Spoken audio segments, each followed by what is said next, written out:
Hi everyone. So in today's video, we're going to be talking about solving trigonometric equations. So far in this class, we've been talking about evaluating trigonometric functions. We've been talking about graphing trigonometric functions. We've been talking about simplifying trigonometric expressions, but we haven't really solved any equations yet.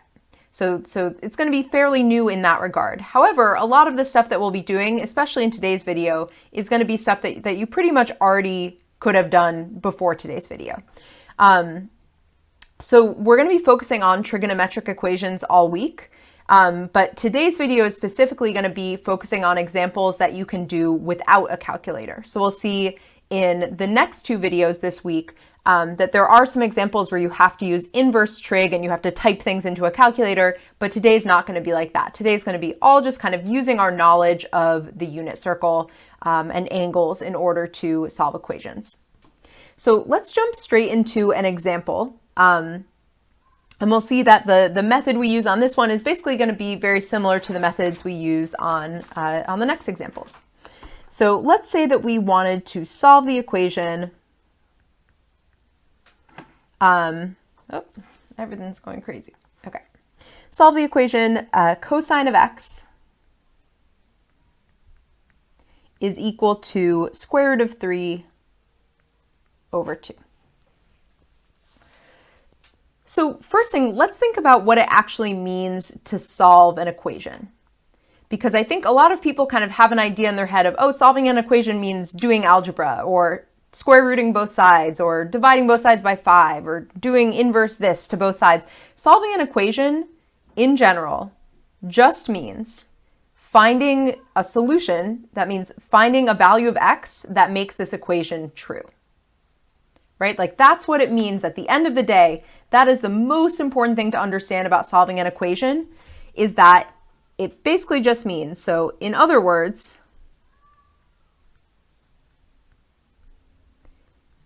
our goal is to find all values of x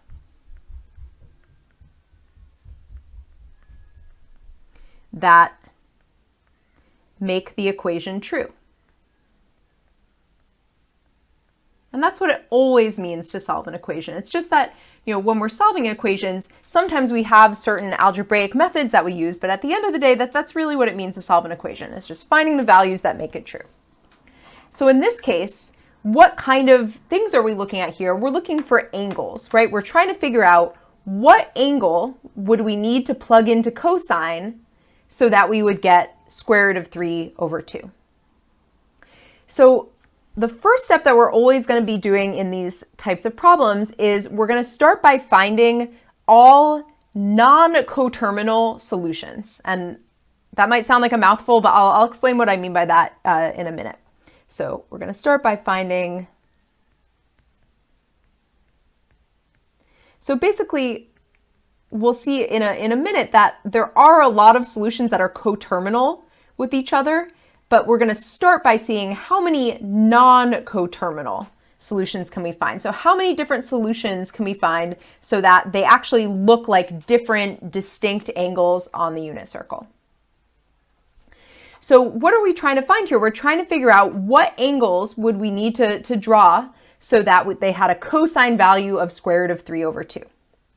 So one angle that would work would be pi over 6. Right? Because if you go to an angle of pi over 6, so here we have pi over 6, the x coordinate of this point is square root of 3 over 2, the y coordinate is 1/2.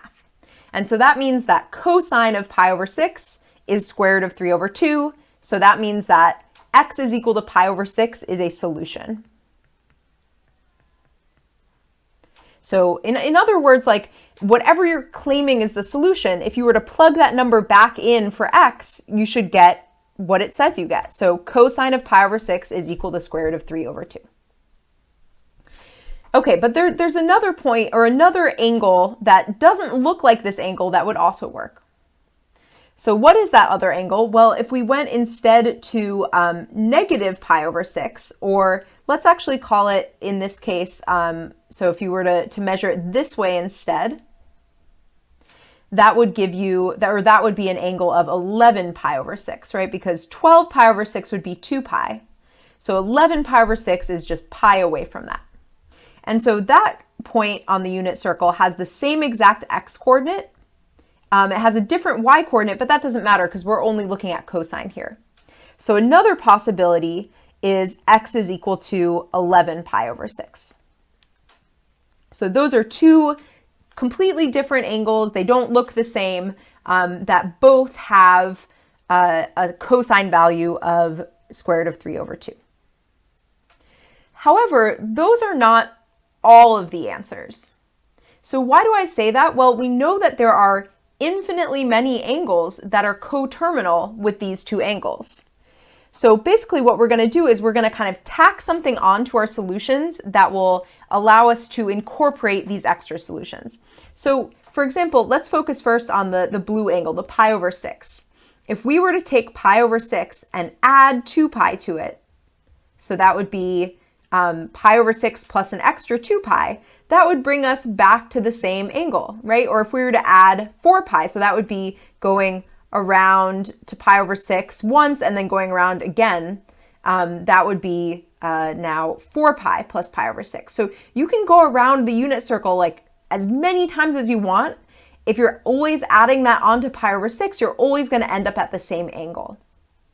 And so the way that we can capture that idea is by saying plus 2 pi k. So that's an idea we've talked about before, and I'll write that down and explain it again. So basically what we're going to do is we're going to add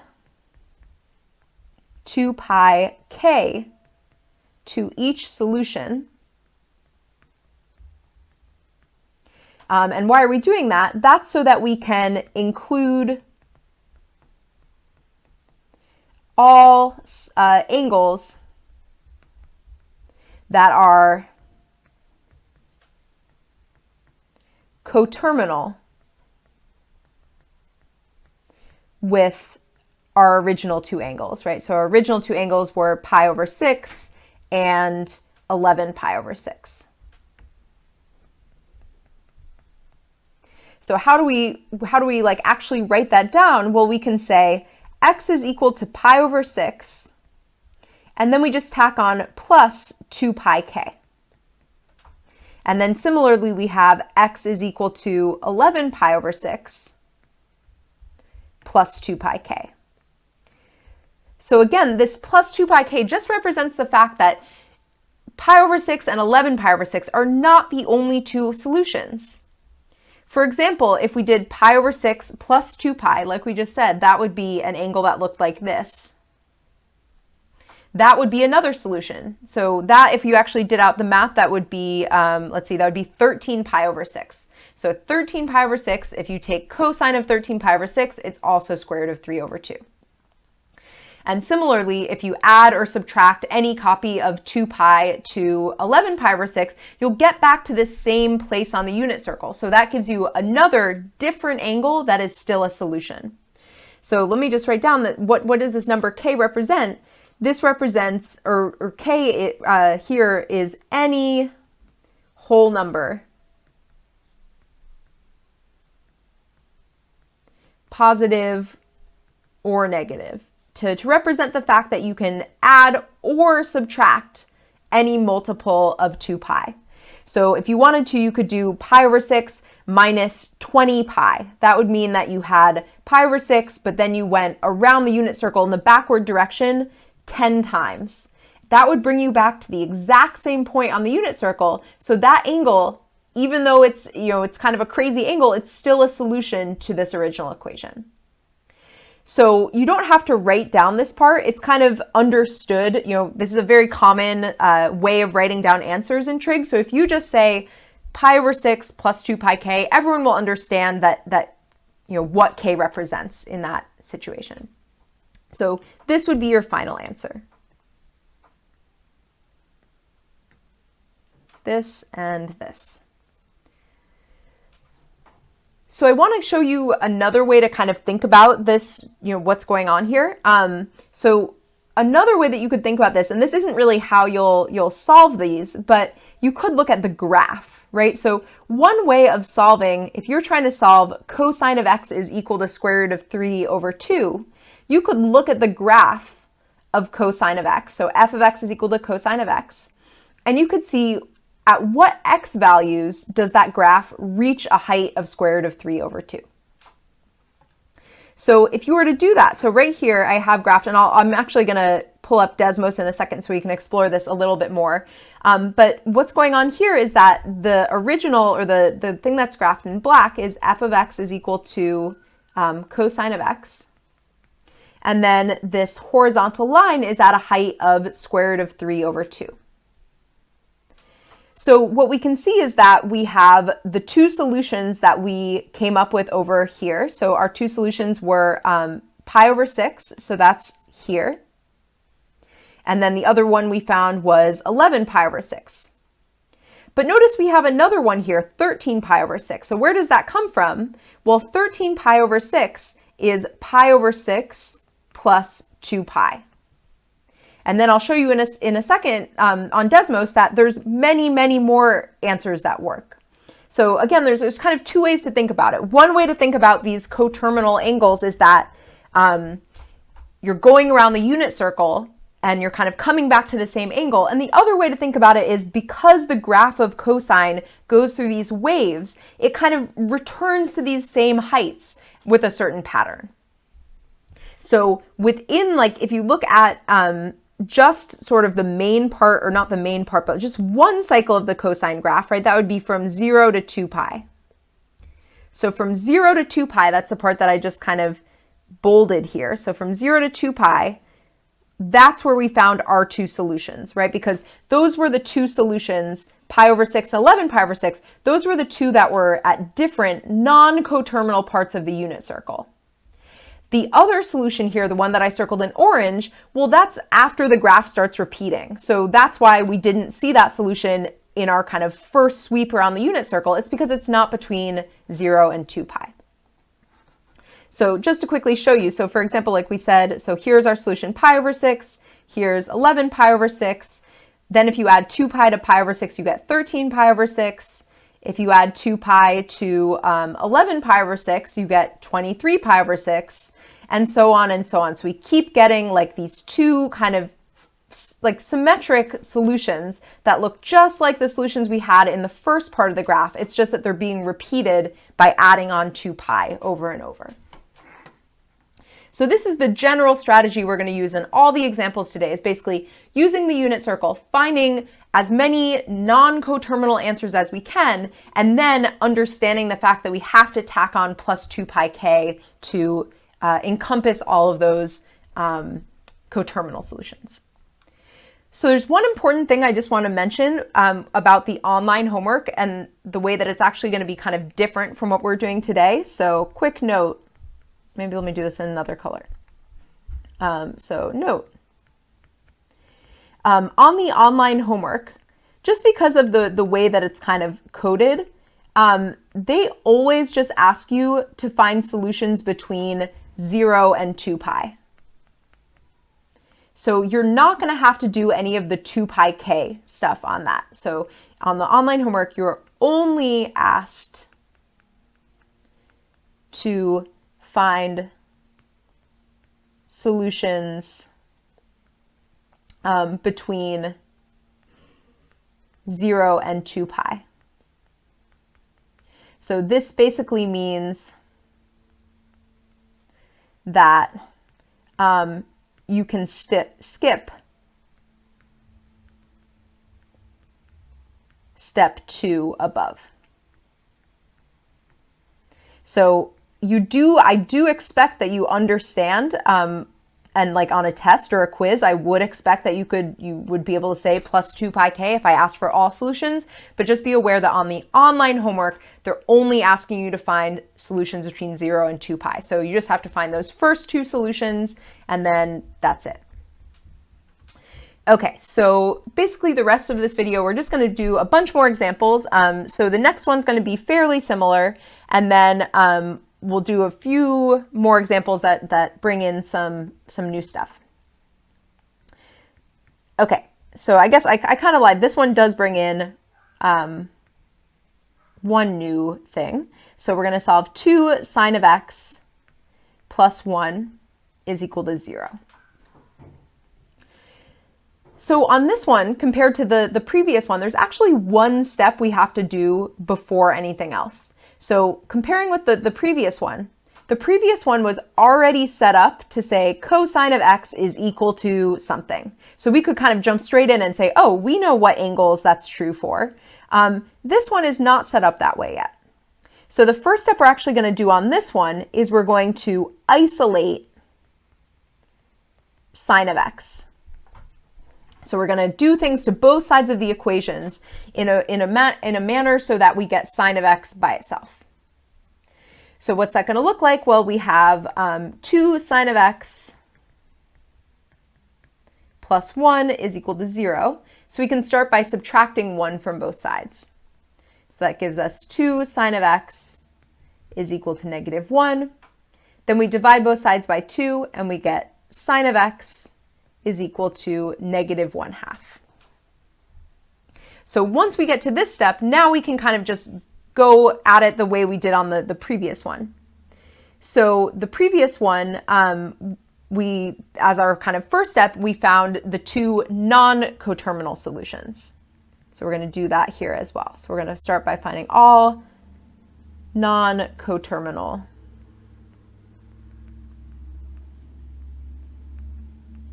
solutions. So I don't know why I'm having so many issues with that today.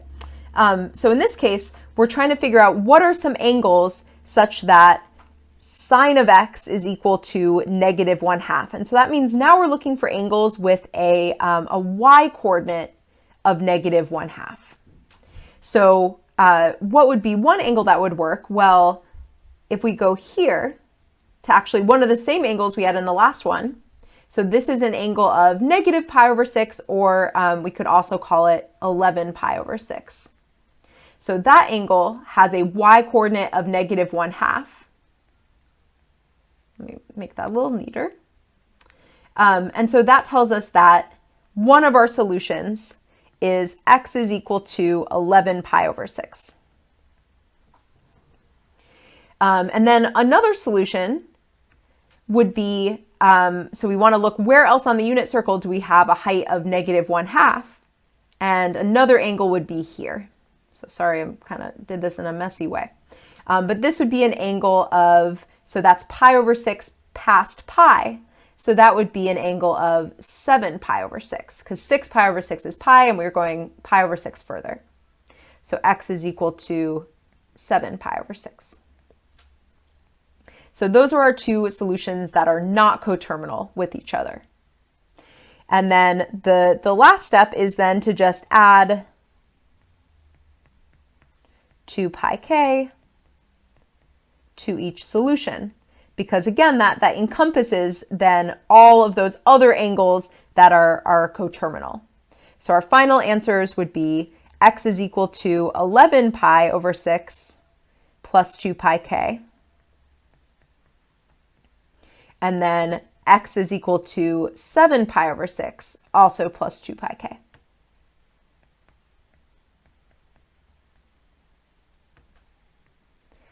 And maybe just to quickly mention one thing, let's say that instead you had said, you called, instead of calling it 11 pi over 6, you called it negative pi over 6. That would be fine too. And the reason that that's fine is because this plus 2 pi k thing basically gives you the flexibility that as long as the 2 angles that you're mentioning are not coterminal with each other, then the plus 2 pi k kind of includes any other coterminal angles. So it doesn't really matter which 2 angles you put here and here, as long as those angles are not coterminal with each other. So if you had said instead negative pi over 6 plus 2 pi k, that would also be correct. There's nothing wrong with that. The one thing that you have to be careful about is on the online homework, like I said, they're specifically asking you for angles between 0 and 2 pi. So if you were to say a negative pi over 6 on the homework, that would not be correct because that's not between 0 and 2 pi. So just make sure on the homework that you're paying attention to what those questions are asking you for. So I just want to real quick show you how we can understand this one by graphing. So here I have now the graph of sine of x. So in this case, we would be looking at where are the places where this graph has a height of -1/2, right? Because we were solving sine of x is equal to -1/2. And so we can see 7 pi over 6, so that's one of the solutions we found. We have 11 pi over 6. So those are kind of those are the solutions that happen between 0 and 2 pi, right? So here's 0, here's 2 pi. We found these two solutions between 0 and 2 pi. If you then add 2 pi to each of those, that gives you 19 pi over 6 and 23 pi over 6. And then you have two more solutions over here and here, and so on and so forth. So infinitely many solutions. All right, so let's now just keep doing some more examples. So do I not have, I thought I copied and pasted one of these unit circles, but maybe I didn't. Just throw a few of them in here. And sorry about this. Okay, so I would definitely encourage you to, on these next few, try pausing the video and trying them yourself. Although I will say that I'm specifically choosing these examples to each bring up something slightly different than some of the previous ones. So kind of keep that in mind on these. Okay, so the next one we want to solve is, let's do 2 times cosine of x minus 2 is equal to 0. So our first step, like we did on the last one, is we want to isolate cosine of x. So if we add 2 to both sides, we get 2 times cosine of x is equal to 2. Then we divide both sides by 2 and we get cosine of x is equal to 1. So our next step after that, so once we kind of really have the equation that we are now prepared to solve, we're now looking for all non-coterminal solutions to this. So we're looking for places on the unit circle that have an x coordinate of 1, right? That's what cosine being equal to 1 is going to look like. So there's actually only one angle that's not coterminal, right? So if you have an angle of 0, so this would be an angle of 0. That's the only place on the unit circle that we have an x coordinate of 1. There's no other place on the unit circle we can go that has an x coordinate of 1. So really our answer would just be x is equal to 0, and then we can add 2 pi k to that. And so in this case, you actually might as well just write your answer as x is equal to 2 pi k. Because 0 plus 2 pi k is just 2 pi k. So in this case, basically, what is this saying? It's saying that any multiple of 2 pi will work. Because, for example, if we made our angle 2 pi instead, that would also have a terminal point of 1, 0. Or if we made our angle -4 pi, so that would be going the other way, twice, so that would be -2 pi, -4 pi. That would also have a terminal point of 1, 0. So we can really kind of encompass that just by saying x is equal to 2 pi k. X is equal to any multiple of 2 pi. So I just wanted to bring this example up just to show that there are some equations that will only have one non-coterminal solution, whereas the other ones we did earlier had 2. So it really depends on the equation. Okay, so I want to now do an example with tangent. And then the last thing we'll do is a couple of slightly more complicated examples where there's some cosine squared and sine squared. But we'll see that those actually boil down to being just like the ones we did previously. Okay, so let's say we wanted to solve the equation 3 times tangent of x plus 3 is equal to 0. So same as we did on the previous ones, we want to start by isolating tangent. So we're going to start by subtracting that 3 from both sides. So we get 3 times tangent of x is equal to negative 3. And then we can divide both sides by 3. So we get tangent of x is equal to negative 1. So now this tells us that we're looking for any angles that, that satisfy tangent equal to negative 1. So remember that tangent is the slope of the line that you draw in the unit circle. So where do we see that slope being equal to negative 1? Well, one angle where that happens is at 3 pi over 4.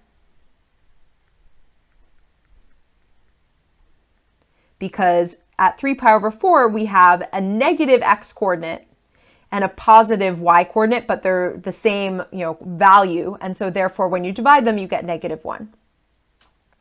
So one solution would be x is equal to 3 pi over 4. So I'm going to write down another one, but then we'll actually see that the way that tangent works is a little bit different in terms of how you write your solution. So what's another angle that would work? Well, if we go over here instead, so this is now an angle of 7 pi over 4. So this would be now positive square root of 2 over 2 and negative square root of 2 over 2. Same deal. We also get tangent equal to negative 1 at that angle. So this would be 7 pi over 4. So what is different about tangent? Well, tangent has a period of just pi, right? It doesn't have a period of 2 pi. And so what that means is that instead of adding on 2 pi k, we're just going to add on pi k. However, if you notice, so what does pi look like? Pi is 180 degrees, right? So let's say that we took 3 pi over 4, so the first angle we found, and we added pi to it. What would you get? Well, if you added 180 degrees to 3 pi over 4, you would actually get 7 pi over 4. So 7 pi over 4 is actually equal to 3 pi over 4 plus pi, right? If you take 3 pi over 4 and you add pi to it, that's like adding 180 degrees. That's like going in a straight line across from where that angle is. You'll get 7 pi over 4. And you could do that algebraically too, right? Like if you make a common denominator, you would add 3 pi over 4 plus 4 pi over 4, and that would give you 7 pi over 4. And so what that tells us is that we don't really need to write this down as a separate answer. It's correct. I'm not saying that, I'm not crossing it out because it's wrong, but it's just kind of redundant. So what we can write instead is we can just say x is equal to 3 pi over 4 plus pi k. So maybe let me kind of summarize what happened here. So when solving an equation of the form, let's just say tangent of x is equal to some number, a, you only need to find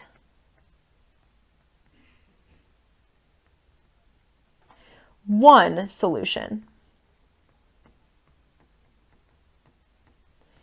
Then just add pi k to that solution.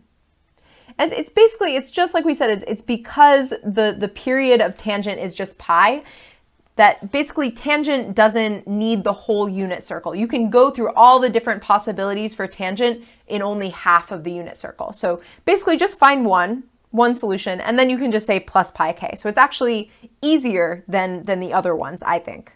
It's just maybe feels a little confusing because you find these two solutions, but then you actually only need to write down one of them. So let me just write here, redundant, because I don't want you to think that the second solution is wrong. It's just that you don't need to also write it because it's really included in this plus pi k business. So just a couple more examples, and each of these is going to bring in something a little bit different from the previous examples we did. So first one is going to be to solve 4 times cosine squared of x minus 3 is equal to 0.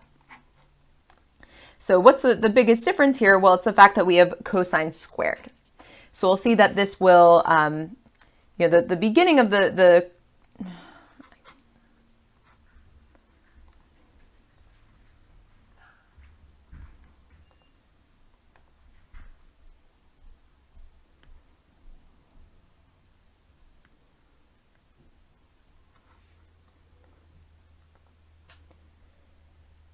So just a couple more examples, and each of these is going to bring in something a little bit different from the past examples we worked on. So the first one is going to be to solve 4 times cosine squared of x minus 3 is equal to 0. So what's the biggest difference of this one? Well, it has a cosine squared instead of just a cosine. So in this problem, we're going to start just like we did on the other ones by isolating cosine of x. And what we'll see is that because we have cosine squared, that's going to introduce a couple of different possibilities. So let's start by isolating cosine of x. So how do we do that? Well, same as we did on the other ones, we want to start by adding 3 to both sides. So that would give us 4 times cosine squared of x is equal to 3. And then we can divide both sides by 4. So we get cosine squared of x is equal to 3 over 4. And then last step is to take the square root of both sides. So when we take the square root of both sides, this just becomes cosine of x.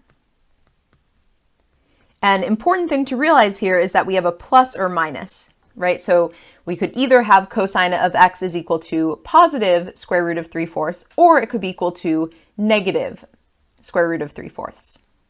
And then we can simplify this fraction, right? So because you can, when you're taking a square root, we can square root the numerator and denominator individually. And so that's going to be square root of 3 over 2. So at this point, we want to separate this now into 2 separate equations. So one of those equations is cosine of x is equal to positive square root of 3 over 2. And the other one is cosine of x is equal to negative square root of 3 over 2. So let's start with the positive one. So that equation we actually already solved. I think that was like maybe even the first example we did. So what would be the solutions from that? Well, we saw earlier that one solution was pi over 6. So if you go to an angle of pi over 6, you have an x coordinate of positive square root of 3 over 2, y coordinate of 1/2. And then the other solution for cosine equal to positive square root of 3 over 2 was going all the way around to 11 pi over 6. So if you do an angle of 11 pi over 6, that's going to give you, again, positive square root of 3 over 2. So the 2 solutions that we found from this are x is equal to pi over 6, and x is equal to 11 pi over 6. And then we can say plus 2 pi k for both of those, right? Because if you go around the unit circle as many times as you want, you're still going to get back to those 2 angles, and so, or those 2 points on the unit circle, so it will still be a valid solution. It will still be true that cosine is equal to square root of 3 over 2. So what about the negative? Well, now we're looking for the points on the unit circle where we have an x coordinate of negative square root of 3 over 2. So if we go to, for example, an angle of 5 pi over 6, and this is going to get a little cluttered, but I wanted to put them all on the same unit circle, all the solutions, because we're going to want to compare them later on. So at this point, we have an x coordinate of negative square root of 3 over 2 and positive 1/2. So that's one possibility, is x is equal to 5 pi over 6. And then another possibility would be the one that's kind of below that one. So right here, and this angle would be, so that's pi over 6 further than pi. So this one would be 7 pi over 6. So x is equal to, oops, let me give a little more space here. x is equal to 7 pi over 6. And then just like we did on the last one, we can say plus 2 pi k and plus 2 pi k. So technically our answer right now is correct, but it's not really like the very most concise way of saying our answer. There's some stuff that's redundant here. So this is going to be kind of like the example we just did with tangent. So what do I mean when I say that some of these are redundant? Well, let's look at pi over 6. So if you look at pi over 6, so that's the angle that we graphed in blue. If you add pi to that, so if we take the angle in blue and we add pi, so adding pi is like just kind of going 180 degrees, so kind of directly in a straight line across from that angle, notice that we actually get 7 pi over 6. And so what that tells us is that we don't really need to list 7 pi over 6 as its own separate thing. So this is a redundant solution because instead we can just say x is equal to pi over 6 plus pi k. So why is that? Well, because if you add pi one time, so if you take your pi over 6 and you add just pi one time, that gives you 7 pi over 6. If you add pi again, that brings you back to an angle that would be coterminal with pi over 6. If you add pi again, that will bring you to an angle that's coterminal with 7 pi over 6. If you add pi again, you'll be coterminal with pi over 6. So by just saying plus any multiple of pi, that's encompassing all of the angles that are coterminal with pi over 6 and 7 pi over 6. And then similarly, if we look at 5 pi over 6, because that's kind of the next one on the unit circle, if we go to that one and we add pi to that, that gives us 11 pi over 6. And so they have that same kind of relationship where you just don't really need to list separately the 11 pi over 6. Instead, you can say just x is equal to 5 pi over 6 just plus pi k. So, if this was a test or something and you wrote all 4 of them, I probably would give you, most of the credit. Like that answer is technically correct. It's just not the best way of expressing the answer. One other thing I want to point out is that on the online homework, they ask you, like on all the other questions, they're asking you for all solutions between 0 and 2 pi. So if it was on the online homework, you would actually have to list all 4 of these angles. So you would say x is equal to pi over 6, x is equal to 11 pi over 6, x is equal to 5 pi over 6, x is equal to 7 pi over 6, because those 4 angles are different from each other. Those are all different solutions that fall between 0 and 2 pi. It's just that when you're trying to kind of summarize your solutions and you're trying to describe all solutions, not just the ones between 0 and 2 pi, that you can kind of do this condensing thing where you don't list all of them. So again, I'm really trying to, in this video, go over how to find all solutions because that's a good skill to have in general, but just make sure that you're aware that on the online homework, you're specifically just looking for all the solutions between 0 and 2 pi. So it's literally, okay, so one more example, and this example is going to be pretty similar to the last one, so you can definitely feel free to pause the video and try it yourself. So we're going to solve 2 times sine squared of x is minus 1 is equal to 0. So just like the last one, we want to start by adding 1 to both sides. And getting closer to isolating sine of x, basically. So if we divide both sides by 2, we get sine squared of x is equal to 1/2. And then we take the square root of both sides, and we get sine of x is equal to plus or minus square root of 1/2.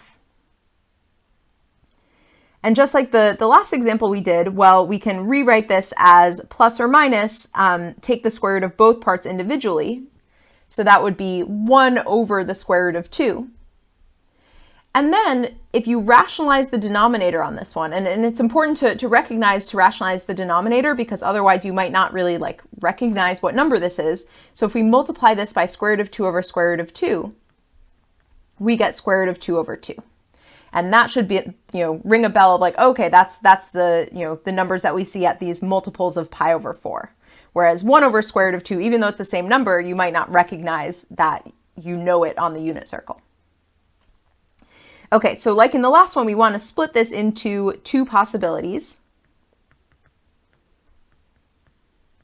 So one of them is sine of x is equal to positive square root of 2 over 2.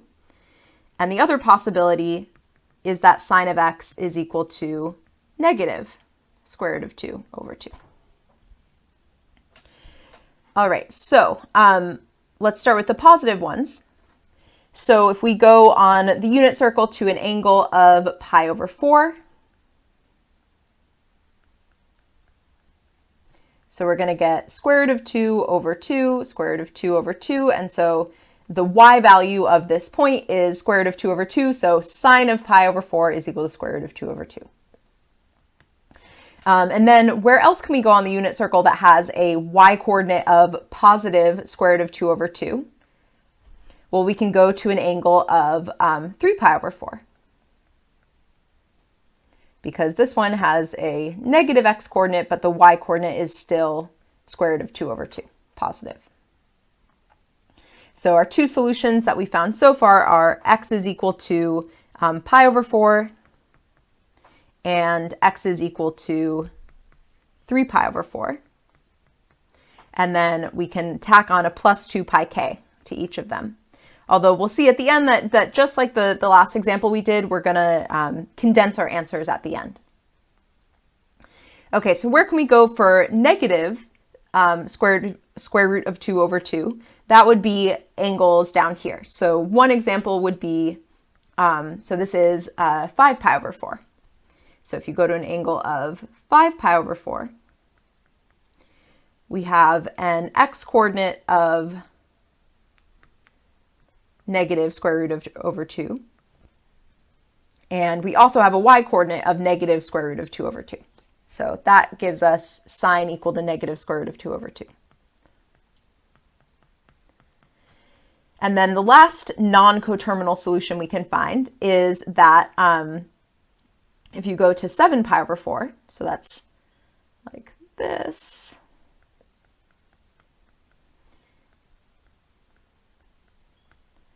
we still have a negative square root of 2 over 2 y-coordinate, so that means that it's a solution.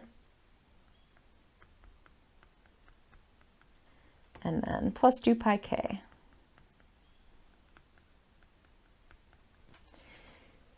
So just like in the last one, let's kind of inspect these solutions and see if we really need all of them. So if we start with the angle in blue, so pi over 4, and we add pi to it, that will give us 5 pi over 4. And if you add pi again, you'll get back to an angle that's coterminal with pi over 4. And if you add pi again, you'll get an angle that's coterminal with 5 pi over 4, and so on and so forth. So that tells us that we can describe those two solutions together. You know, this one is now going to be redundant. And we can describe those two solutions together as x is equal to pi over 4, now just plus pi k. And then similarly, if we look at 3 pi over 4, so the one in the lighter green color, if we add pi to that, that will give us 7 pi over 4. And so for the same reason, we can get rid of this separate 7 pi over 4 solution and say just that x is equal to 3 pi over 4 plus pi k.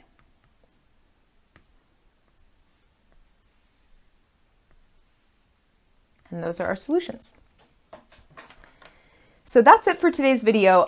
One thing I just want to quickly mention, I would really, especially this week, recommend that you do the homework questions kind of separated out for each day. And the reason for that is that in the later videos this week, you're going to be doing questions where you have to use your calculator to solve. And I worry that if you wait to the end of the week, then you're going to do problems that you're supposed to do by hand also using your calculator. So it's really, really important that questions like the ones we did today, that you know how to do them completely by hand, no calculator. I'll really be looking for on tests and quizzes that you can show all of your work and nothing being typed into a calculator. So I'd really recommend practicing these while the idea is fresh in your mind, because the following videos this week, we're going to switch gears and be using a calculator, and the process is going to be a little different. All right, so that's it, and I will see you next time.